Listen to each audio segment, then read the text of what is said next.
ప్రియమైన వారలారా, ప్రభు అయిన యేసుక్రీస్తు పరిశుద్ధమైన నామములో మీకు నా ప్రేమ వందనములు.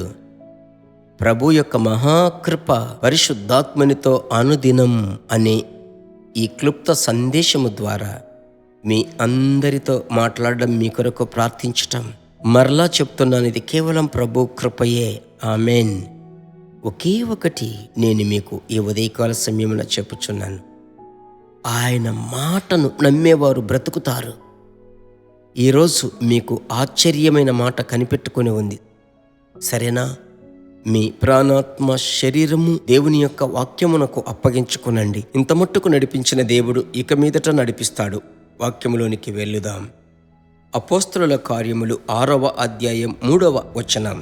కాబట్టి సహోదరులారా, ఆత్మతోనూ జ్ఞానముతోనూ నిండుకొని మంచి పేరు పొందిన 7 మనుష్యులను మీలో ఏర్పరచుకొనుడి. మేము వారిని ఈ పనికి నియమింతుము. అపోస్తలులు 6:3వ వచనంలో ఈ మాట ఉంది. ఎందుకు ఈ ఉదయకాల సమయమున ప్రభు ఈ మాటను మీకిస్తున్నాడు? ఆదిమ సంఘములో 6వ అధ్యాయములో మొదటి 2 వచనములలో అక్కడ ఒక సమస్య. ఆ సమస్యకు పరిష్కారం సేవకులు కలిసి అందరూ ఉమ్మడిగా తీర్మానం చేసుకుంటున్నారు. బంతి విచారించుటకు మనం వెళ్ళనక్కర్లేదు. ఆ బంతి విచారించుటకు సాధారణమైన తెలుగులో చెప్పాలంటే భోజనము వడ్డించేటువంటి ఆ పంచిపెట్టే పనికి మీరు చూశారా?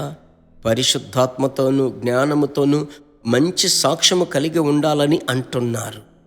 దీన్ని నేను ఎలాగూ చూస్తున్నానంటే, నా ప్రియ దేవుని బిడ్డలారా, అక్కడ ఒక గలిబిలి. ఆ గలిబిలి మార్చుటకు అభిషేకము పొందిన వారు కావాలి. ఈరోజు మీ ఇంటిలో ఉన్న గలిబిలి, మీ తలంపులలో ఉన్న గలిబిలి, మీ హృదయంలో ఉన్న గలిబిలి, మీ అంతటా మీరు తెచ్చుకునే గలిబిలి ఏదైనా కావచ్చు. పరిశుద్ధాత్మునికి అసాధ్యమైనదేదీ లేదు. ఆయన ఎక్కడో అక్కడ విడుదల. చూడండి, అభిషేకము పొందిన వారిని ఏర్పాటు చేసుకుంటున్నారు. ఆ తర్వాత పరిచర్య చక్కగా వెళుతుంది. పరిశుద్ధాత్ముడే మీకు ఈ మాట ఇస్తున్నాడు. ఎలాంటి సమస్య అయినప్పటికీ ఆయనే పరిష్కారము. ఆత్మలో నింపబడి మీరు ప్రార్థించాలి. ఆయన పాదముల చెంత అప్పగించుకోవాలి. ఆయన మీ గందరగోళమును మారుస్తాడు. నేను మీకు చెబుతున్నాను, ఆత్మలో నింపబడి ప్రార్థించి ఆయన చేతికి అప్పగించండి. ఆశ్చర్యముగా ప్రభువు నడిపిస్తాడు. ప్రార్థించుదామా?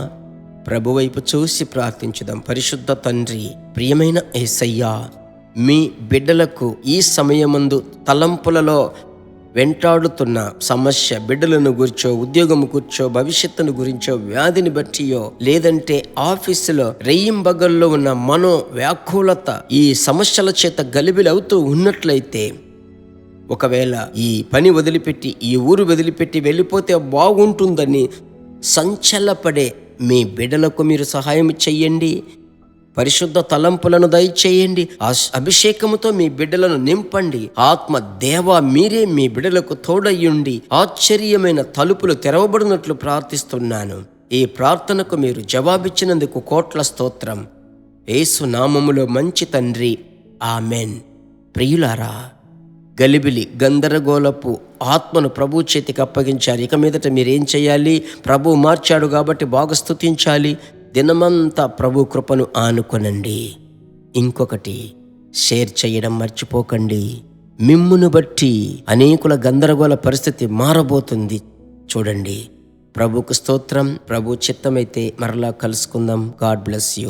దేవుని బిడ్డలారా, ఈ వర్తమానము మీకు మిక్కిలి ఆశీర్వాదకరముగా ఉందని మేము నమ్ముచున్నాము. ఇంకనూ మా వర్తమానములను విని ప్రభువులు ఆశీర్వదింపబడుటకు జీసస్ మీట్స్ మినిస్ట్రీస్ అను మా యూట్యూబ్ ఛానల్ ను సబ్స్క్రైబ్ చేయండి. మరియు మా ప్రార్థన సహాయముకై మీరు సంప్రదించవలసిన మా ఫోన్ నెంబర్ 9841425286 మరియు 7299546363. Email gpsrobinson@hotmail.com. ప్రభు మిమ్మును ఆశీర్వదించునుగాక.